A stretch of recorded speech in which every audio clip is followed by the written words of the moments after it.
Okay, this video is why is computer progress so fast, but medical progress so slow?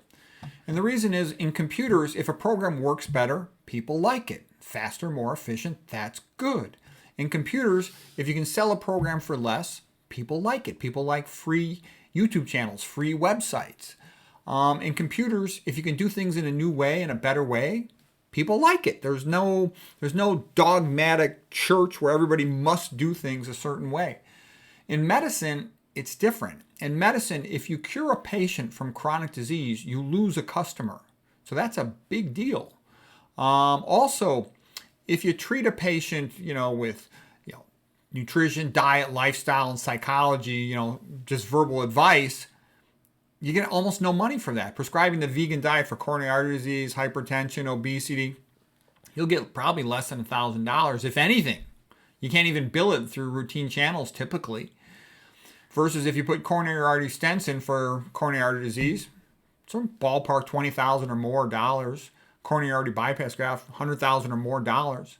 So whenever a system is for profit, you then have big institutions that are based on making profit. If you've got a private practice hospital, they need money to pay all their employees. They need money just to maintain their building and their operating room and all that. So they need big money. The whole system is based on big money. So it really can't fix itself. It can't change. And in medicine, it's totally different than in true science, all right? If a doctor does something in a new way, they have to deal with the fact that they're really dealing with like a monarchy. And so medicine being like a monarchy in a sense, and Big Pharma is the king.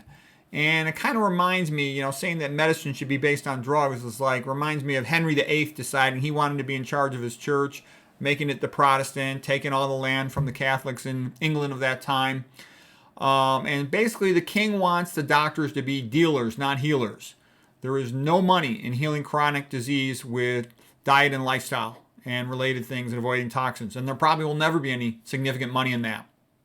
Also, the so-called experts, the highest aristocrats that work for the king are like these Ivy League and big name university docs who get all their money from Big Pharma. So Big Pharma is holding the purse strings. They decide what gets funded. And so research only pretty much gets funded if it's going to be to the benefit of Big Pharma. So this other stuff is not going to get funded. And then it's even worse than that. The hospital or the clinic will lose money. So they're not going to be happy with that doctor if they start doing things in a new way, curing patients, and the patients say bye-bye and don't ever come back. There's no money in that. The doctor probably won't get paid for those consultations. The doctor could get sued. If they don't follow the standard of care and the patient has a poor outcome, which patients sometimes do no matter what you do, they could be sued. If they follow the standard of care, it doesn't really matter what happens to the patient. They can't get in trouble. The doctor could be fired, by their clinic or their hospital or whatever for not making enough money for them or for not following the standard of care. So they're under a lot of pressure. They could even lose their license if they contradict some important rule or guideline or something. So the safe way to go for the doctor is simply to follow the standard of care. And it's very fast to just prescribe a medicine, mass yielded a pill, send a bill. That's fast versus to sit there and talk to the person, talk to them about vegan diet, about their lifestyle, about how to reduce their risk factors for coronary disease. That takes a lot of time. And the doc's under a lot of pressure to see as many patients as all the other docs in their clinic. And if they don't keep up, then they're going to be called a slacker and they're going to lose money. It's sort of based on like a factory productivity model of you're supposed to see this many patients, sell this many widgets every day. And so that's why there's very little progress in medical science. It's unbelievable how little progress there is in medical science. Where is there progress? There is progress with the machines because machines are based on engineering and stuff that's really kind of separate from medicine. The CAT scan machines, MRI machines, they keep getting better. The radiation therapy, oncology machines, they keep getting better. Okay, so there are things that are improving, but the real bread and butter dramatic stuff that really change, you go low-fat vegan, you cure coronary artery disease, you avoid hypertension, diabetes, the patient's healthy, free from chronic disease probably for their whole life. That's a big deal. People ask me, why is the keto carnivore and all this stuff so much more popular than low-fat vegan? Because that's where the money is. All the funding has to keep people eating all this high-fat food and junk food to keep them fat and sick.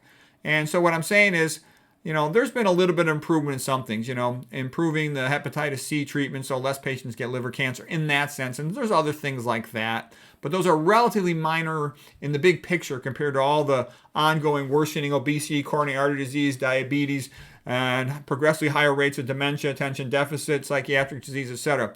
And so what I'm basically saying is it doesn't matter money. Money's kind of a joke when it comes to medical research. You could give $500 billion, $1,000 billion for cancer research. They're never going to find anything. Nothing is ever going to be discovered except a more profitable way, a more profitable form of chemo. There is zero incentive to cure a patient with the current system. So hopefully there'll be more ways for variety of treatments to get in there. The standard of care actually can often be almost like a dogmatic religious heresy litmus test, and everyone must obey it or they get in trouble. So it is what it is.